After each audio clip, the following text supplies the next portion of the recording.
This is Happenus. I'm Sean Hong. Welcome to the show. This week, I'm joined by Thai television and film director Pat Boonnitipat. His directorial debut feature film, How to Make Millions Before Grandma Dies, is Thailand's biggest movie of 2024 and has been making waves during its theatrical run in Southeast Asia. It became the highest-grossing Thai film ever in Indonesia, Singapore, the Philippines, Malaysia, Myanmar, Australia, and New Zealand. A New York Times article titled Why Southeast Asia is Crying Over This Movie even reported on the trend that united audiences to document their reaction before and after seeing the movie due to its strong emotional impact. The Thai drama is a soul-stirring tale of family dynamics and unspoken secrets they keep. M, an inspiring gamecaster played by well-known Thai actor and singer Billkin, trades his streaming dreams for a shot at a multi-million-dollar inheritance from his grandmother after learning she's terminally ill. As M navigates this balance between self-interest and unexpected revelations, he discovers he's not the only one eyeing for the fortune. In a race against time and rival relatives, M finds himself going to extreme lengths to win his grandmother's favor and perhaps learn the value of family along the way. Now streaming on Netflix across Southeast Asia and opening in North America this week, the film will be available in theaters in many more countries later this year. I hope you get to experience this beautiful film when you can. In our conversation, Pat shared what it meant to him seeing the film resonating with audiences and the power of cinema in bringing people together through stories that mirrors and transcends life itself. He also shared how he and his co-writers' personal experiences are woven into the screenplay, his philosophy in creating the authentic grandma-grandson relationship as the director, and the reaction of his own grandma and family members at the film's premiere. This meaningful journey, filled with tears, laughter, and a million memories, brings hope and strength to the future landscape of Thai cinema and invites more dialogues on how certain dynamics constellate and bring forward the unconditional love and connection we all yearn for. What fascinated me was the dynamics within the intimate family systems. Every action is a bid for connection and a portal to newfound understandings in all our relationships. I believe complicated family dynamics are not modern affectations, but part of the original fabric of the human psyche. Families open a portal into the patterns of the past, and unfinished business can cause repetitions of disappointing dynamics as if one more reply will yield a different outcome. Embedded are systems of caring, hope, or even enmeshment idealization with our family members. Simultaneously, we have an intimate system with ourselves and our unconscious hope, unrealized dreams, and paradoxical complexes. The aspect of inner alignment is what I'm trying to emphasize here. We tend to forget why reflecting on our personal alignment, our mindset, our behavior, and our own dissonance within these dynamics can help enliven and honor our relationship with ourselves and others. Without these questions nudging our inner compasses, we may be left in continual doubt that contains no solid personal foundation. We then can't recognize whether the arising conflicts we're experiencing are caused by our idiosyncrasies or whether it is, in fact, caused by disorders in the systemic environment. Everybody wants to be included, to have a sense of control over their lives, or to be liked. The bittersweet truth is that we never know how things will end, yet by paying close attention to these bits of connection in our relationships, we may all be pleasantly surprised by the new climate of praise and gratitude for our close bonds. As writer Anthony Brandt once said, other things may change us, but we start and end with family. This is director Pat Boonnitipat. Hi, Director Pat. Welcome. So great to have you here. Thank you, Sean. It's my pleasure to be here. Thank you for reaching out to me. I can feel your effort in making this happen. So thank you for having me here today. As we're recording this conversation, your latest film, How to Make Millions Before Grandma Dies, has been released in Southeast Asia and also in Taiwan. I had the great pleasure to watch it again in the cinemas with my parents last night before our conversation. How does it feel like knowing the audience from all ages were so moved by the theme and the film? Are these responses something that you foresee when you're bringing this creation to life? this is my first feature film, so I didn't expect anything to be honest, because I don't want to be disappointed. I mean, I don't want to feel disencouraged if the feedback wouldn't be well, because in Thailand we don't have this kind of film. We can see a lot of this kind of film in maybe in Taiwan. You have done a lot of good heartwarming movies, but in Thailand we rarely have this kind of film. So I didn't have any preconcept of how it would be received by the audience. Beyond a traditional tear-jerking drama that explores the universal theme of portraying how families come together to care for their aging loved ones, what struck me the most was the authenticity and the details that are sprinkled throughout each scenes. Oftentimes in Asian families, for the sake of maintaining peace and harmony, what was not said and expressed explicitly sometimes holds a heavier weight than service-level conversations. Can you share your most memorable feedback that you've received from audiences regarding the theme, and tell us why it stood out to you? There is a time that I visited Singapore, and their staffs who showed me the room. While she was directing me to the room, she said that she has watched the film and she really liked it. And that was really surprising for me. And she said she's from Philippines, and this movie makes her think a lot about home. And I was really glad. And then I was staying in the room, and we have ordered some food, because this is my first meal in Singapore. And when the meal come served in my room, the guy who was placing it said to me that he watched the film and he really liked it, and he's from Korea, working in Singapore.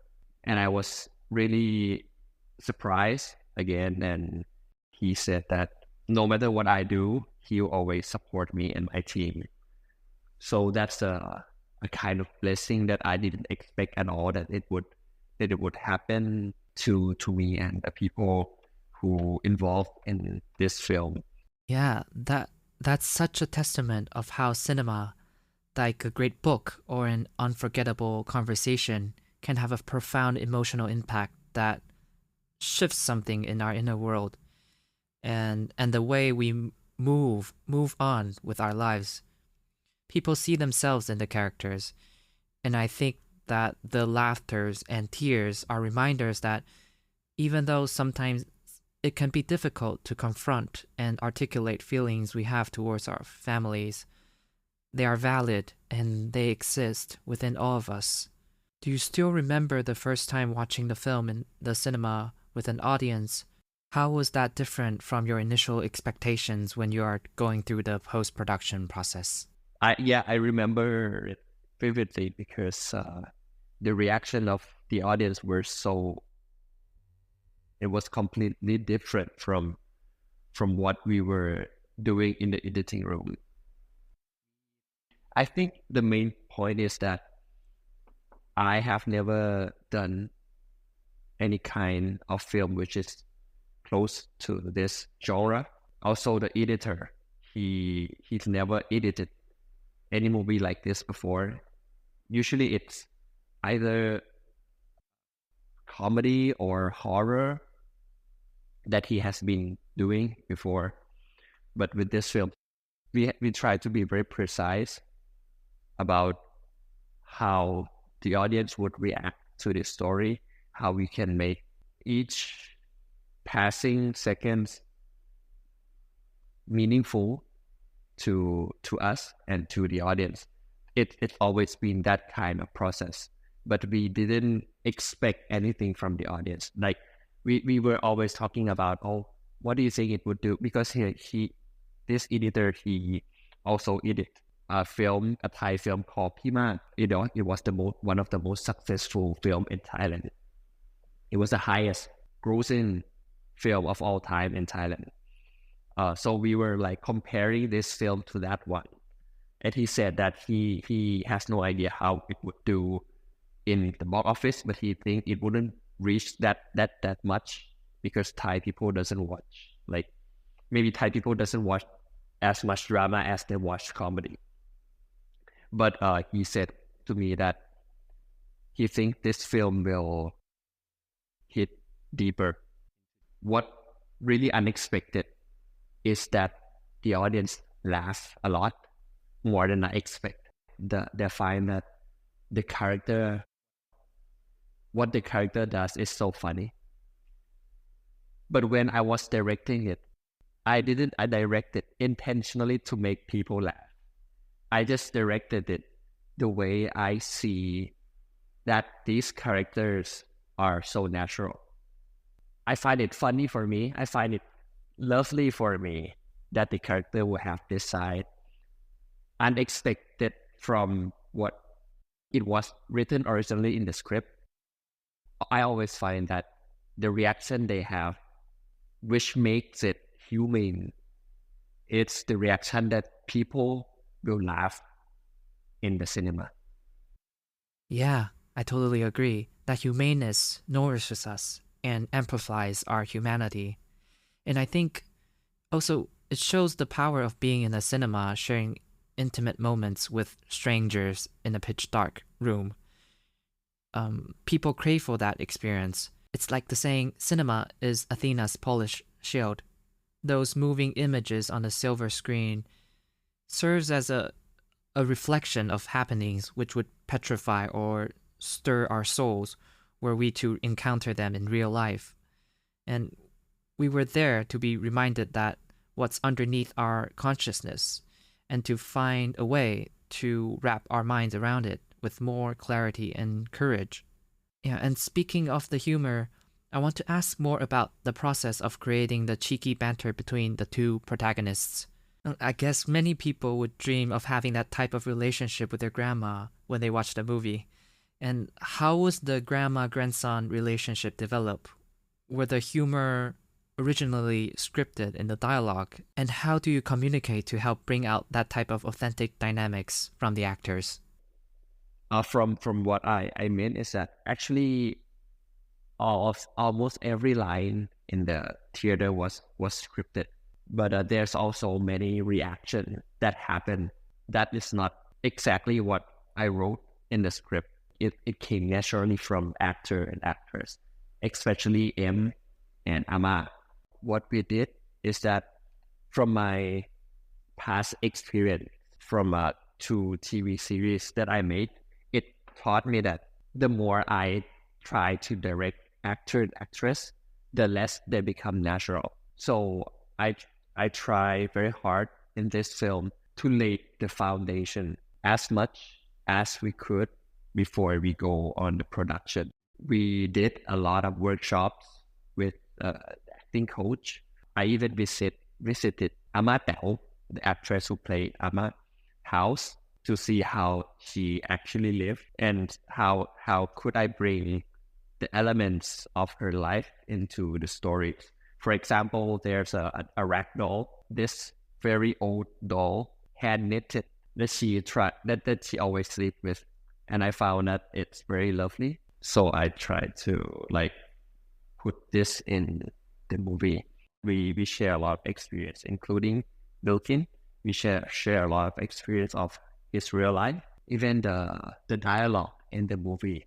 There's a scene after they got back from Ama's oldest brother's house, and they were walking along the railroad track. And M was asking her why would she want that burial plot so badly, and she said that, oh, okay, so you guys can have a good life afterward. And suddenly M was really angry and said that, oh, this is also stupid.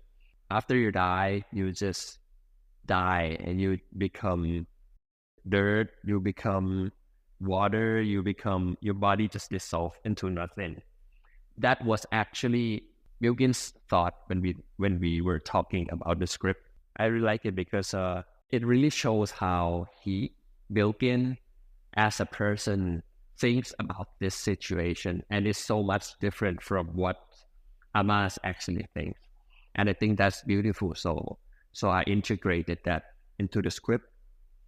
That's so interesting. By exploring the discrepancies of how two people perceive the same circumstance, the plot and dialogues becomes even more vibrant and close to life. And I think it's in those discrepancies and those ambivalent feelings that we will be able to find new understandings and compassion. In this film, there are multiple generations that comes together with their own story, their own history and upbringing, which I think provides a different angles of looking at some critical moments in the character's life, like letting the elders and their family know they have been diagnosed with terminal cancer. Was the film shot in chronological order? And was there a particular scene that you choose to shoot first to establish the characters' relationships? I will try to make it as chronological as possible. I really try to avoid bringing actually emotional scenes to shoot first, because so that we can have time to get to know the actor and actress. We have time to know each other, and they also have time to know their character better. But there was a scenes that we have to do it because the constraint of the shooting is a scene where Mui told Em that Agong has never visited her at all. She never dreamed about Agong at all. That scene actually was shot very early in the shooting. Oh, that scene was a gut punch in many ways. The second time I watched the film, it hit me even harder. It made me think about how Eastern culture expresses regrets and shame. And for the character, the fact that Agong never visits her in her dreams will become this haunted room for her rest of her life whenever she thinks of all the things that she could have done or not done. And this scene also was a pivotal moment for M and questioning his motives and to what length he is willing to go to achieve his goals. I love that the film poses these questions for the audience to think. Another scene that I would love to explore is the dining table scene, where all the family members visit Grandma on a Sunday.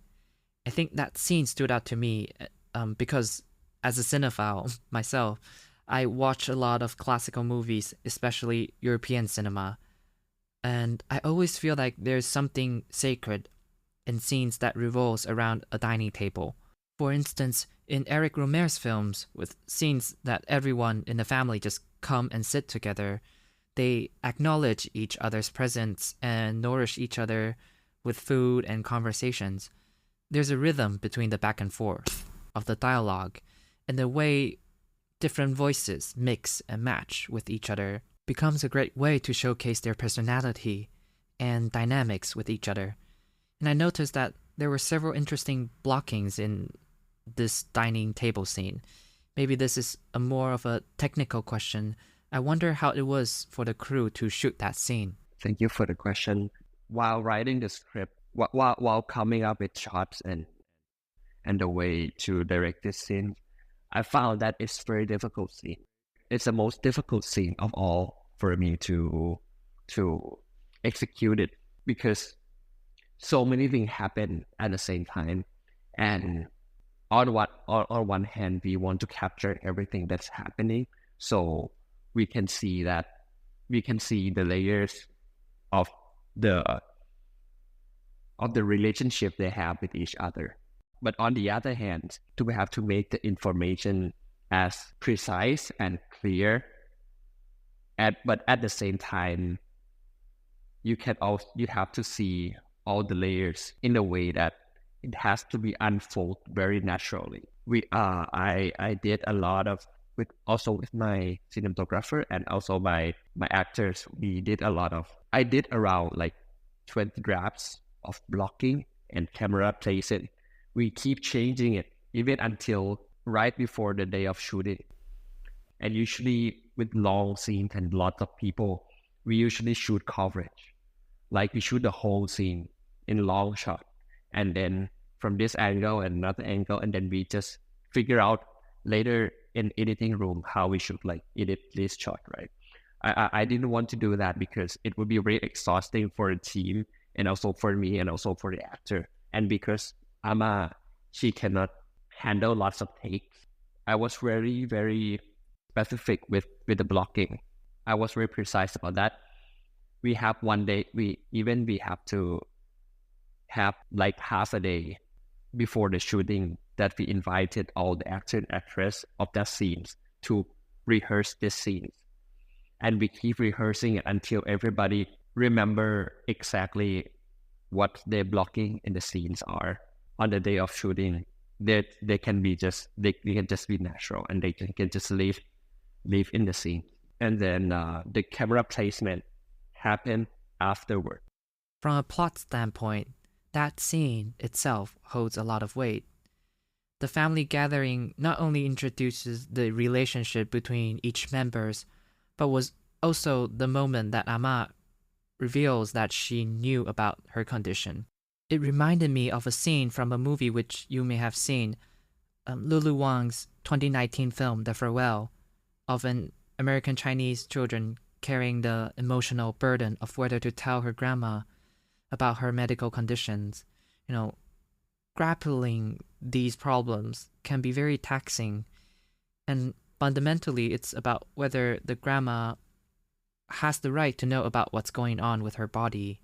Were there any specific elements from your personal life or other sources that inspired you or your co-writers' conversation during the screenwriting process?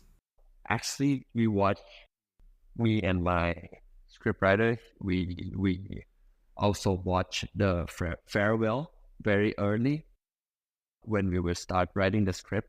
It was very interesting question that we posted, and also we watched a lot of the relationship between. We did a lot of research about grandson and the grandmother, and the relationship between grandmother and the other members in the family while they know that he or she had the terminal cancer. What would she do? What would they do? I was trying to think what M would do in this situation. What actually his intention? What was actually his perception about this? And I found out that he wouldn't mind telling her. I mean, because he's so much different from the character in the farewell, he actually thought that it would do her good if she would know it, and she would have the right to do whatever she would want it in the the later period of her life. And maybe because he also knew his grandmother, the grandma, he also know that Ama is actually pretty strong. She would somehow fight it by herself. I mean, she wouldn't mind knowing. Maybe I borrow this from my own experience, but it was done intuitively. Just now, when you asked this question, my grandmother, she used to have a terminal cancer back when she was in her 70s. What we did is that we told her that she had cancer, but we didn't tell her that it's at the last stage, because she wouldn't understand what's the last stage and it wouldn't do her good. So we just told her she had a cancer, and now we're treating it. And I can remember her so well that, because I tend to wake up early when I was a child, when I wake up around 5 a.m., I would see her standing in front of the goddess, the Guadim, just like in the movie, and she would pray. And she would pray every morning for 2 hours to get better, to do the meditation. And somehow, I don't know what happened, and she really recovered from that. And she still lived until today. Now she is 92. So maybe that was my take on that experience. So I put it in. Thank you. I really appreciate you sharing that part of the story. There's also a language element in the film, centering around the Chinese Thai family living around the Chinatown area. In the film, Billkin's character struggles to understand the language that Ama speaks from time to time. But as they get closer, these barriers slowly broke down and brought them closer. Was the language element also related to your personal experience? It was actually came from our life by my scriptwriter and also me. It happened a lot when we were living with our grandmothers. Because I think it's the habits of many grandmothers in Thailand when they scold the grandson when the grandson didn't meet their expectation or did something that wasn't proper. They will always scold in Chinese and we didn't understand what it was. So that was the beginning of everything. There was also a lullaby in this story. It becomes this poignant vehicle of how love was expressed. Singing the lullaby becomes a very vulnerable moment for M. What was the intention behind incorporating this lullaby in this film? Actually, it was I was working with also there's another director who always advised me in this. His name is Banjo. He's the director of Shutter, the horror movie, and we were very close. So I always share my script with him. And one time he said to me that, oh, there's this lullaby in Teochew that is very emotional for Teochew people. And he said that maybe you want to include that in the movie. And I was thinking about it, and I was talking with my scriptwriter, and he was like, okay, it might be nice, but we don't know where to put it or how should we put it that it won't be distracting. We really try to avoid tear-jerking scenes. We really try to avoid executing a scenes that will intentionally bring tears to people unnaturally. So this element, we know that it will be strong. People will cry, but we just want to put it where it really fit the story. And then I talked to my mom because my co-writer, he's Teochew, but myself, I'm Cantonese. So I never hear this lullaby before. So I talked to my mom, and he said, oh, she doesn't know this lullaby too, but we have our own lullaby in Cantonese. And then she started to sing that lullaby to me. And that moment I cried. I instantly cried, and it brought back so much memory of my childhood. So I knew that, oh, this is the power of the lullaby.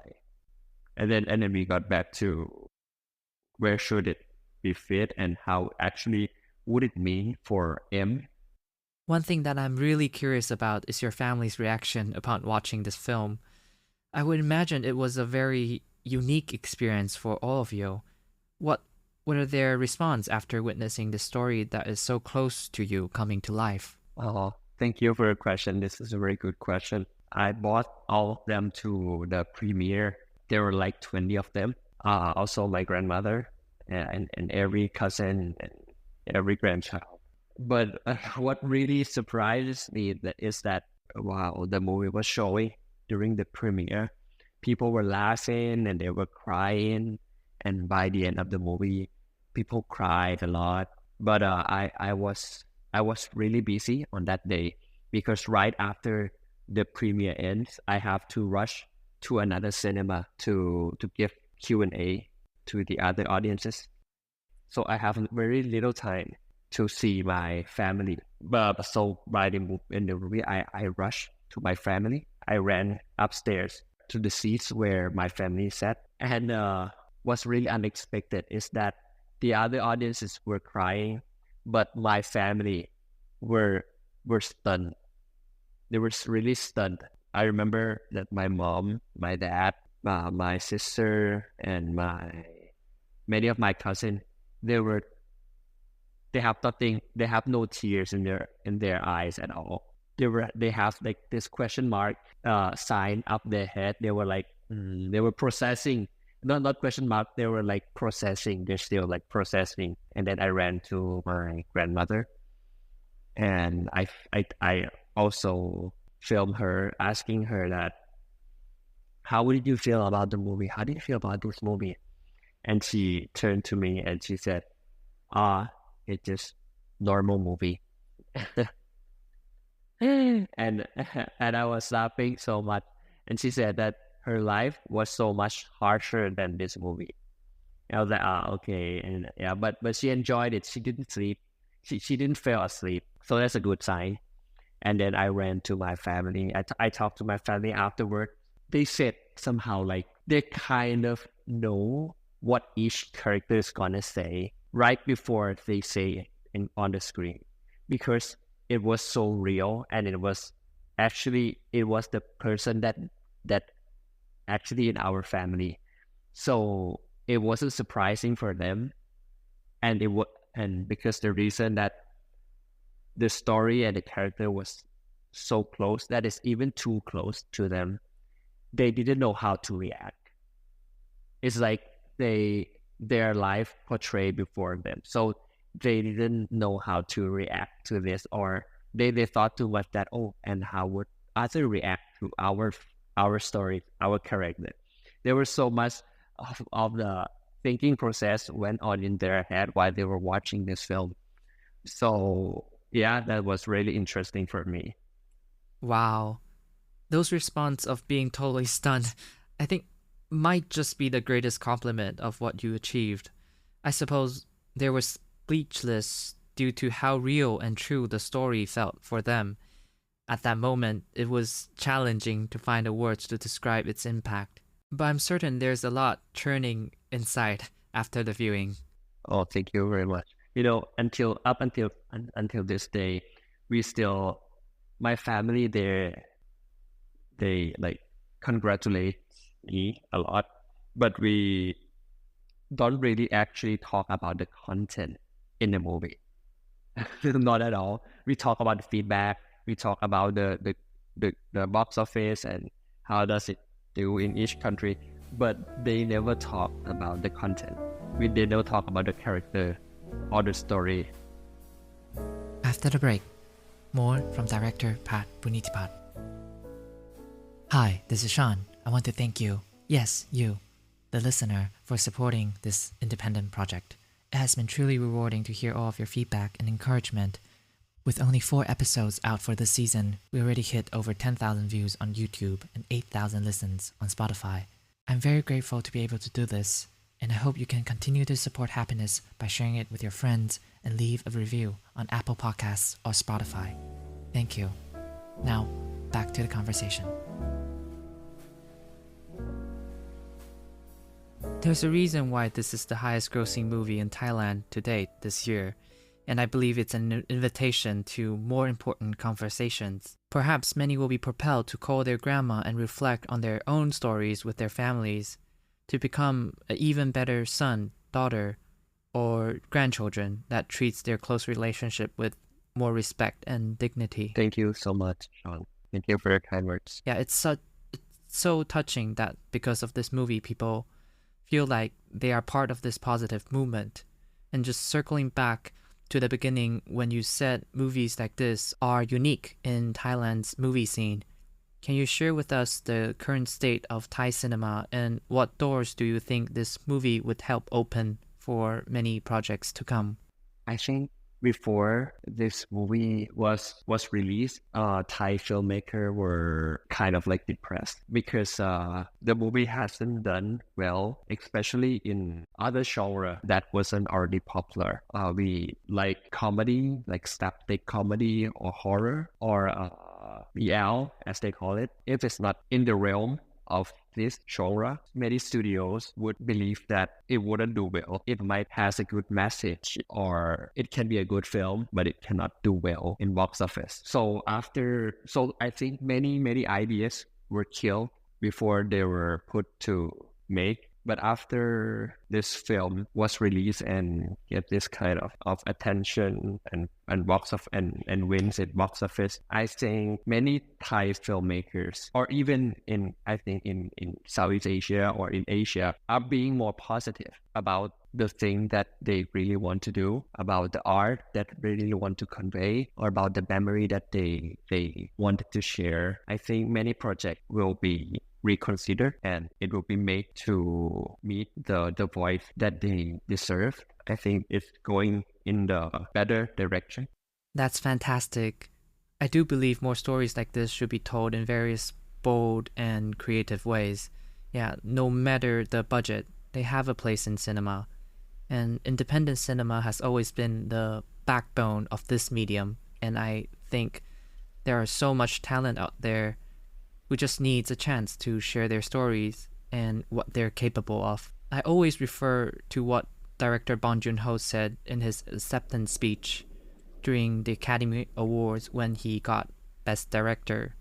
It was a quote from the great Martin Scorsese, which was, "The most personal is also the most creative." I remember that. And I find this film, which is your feature film debut, gently and masterfully proved how Marty was right again when it comes to storytelling.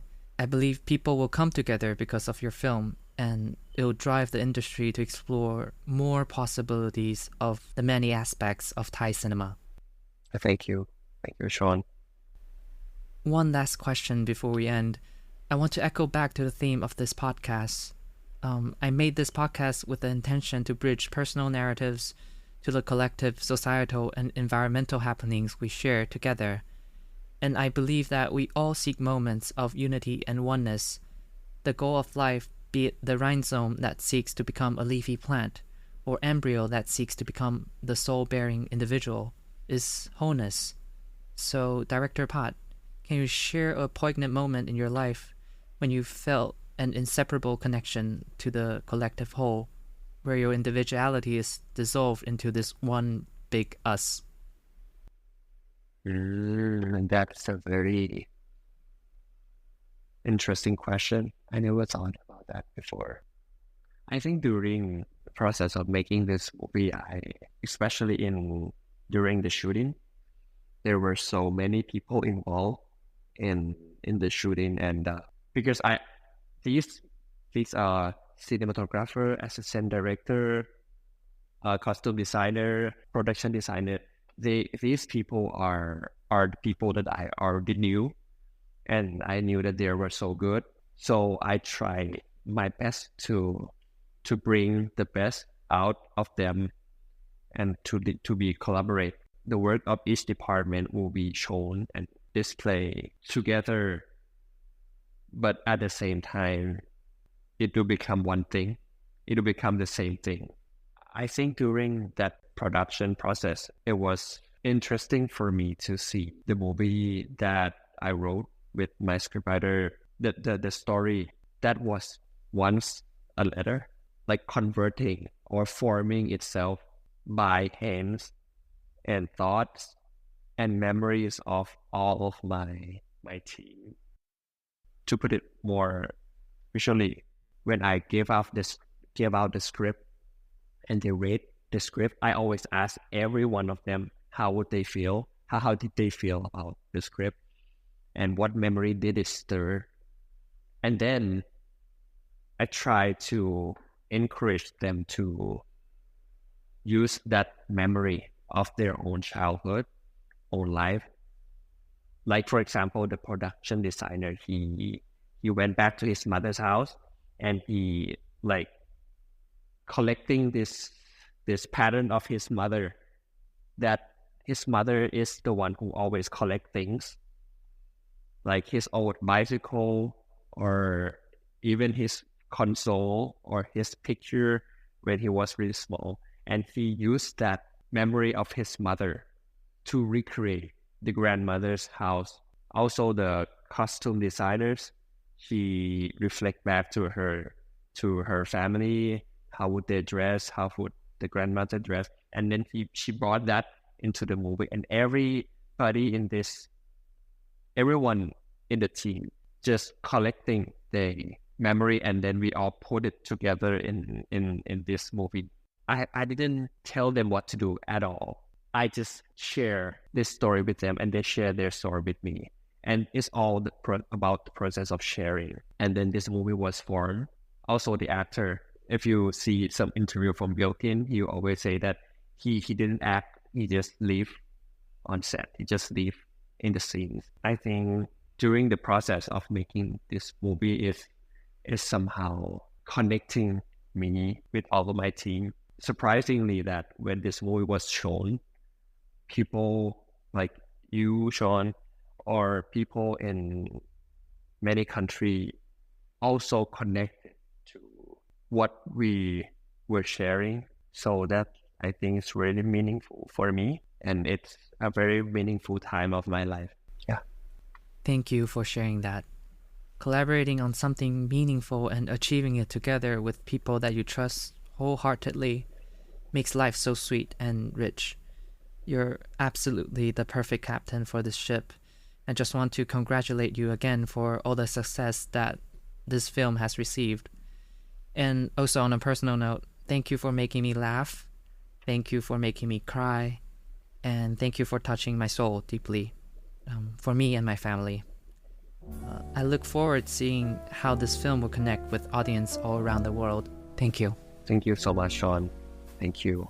It's been a very good talk, and your kind words really leave a good impression. Thank you. And that's the show. I want to give a special thanks to Ms. Sui Li Wee of the New York Times for writing the article about this film and making this episode possible. And of course, my talented guest with a generous heart, director Pat Boonnitipat. To learn more about Pat's latest film, check out the show notes at happenuspod.com and sign up for the monthly newsletter while you are there. Please support this film when it screens in a cinema near you, and send me a message if you cried like me. If you enjoy this conversation, the best compliment you could give is to follow and leave a 5-star review of Happenus on Apple Podcasts and Spotify. Both metrics would help the outreach tremendously. On both podcast platforms and on YouTube, you can listen to my previous conversations with National Geographic explorer Gab Mejia and more. To stay in touch, follow Happenus on Twitter and Instagram at HappenusPod, and share the episode with a friend online or offline. Whatever you do, all of it really does help me continue making this podcast. I'm Sean Hong. Thank you for listening to Happenus. I'll see you soon with another episode. Until then, keep spreading love and be kind to one another.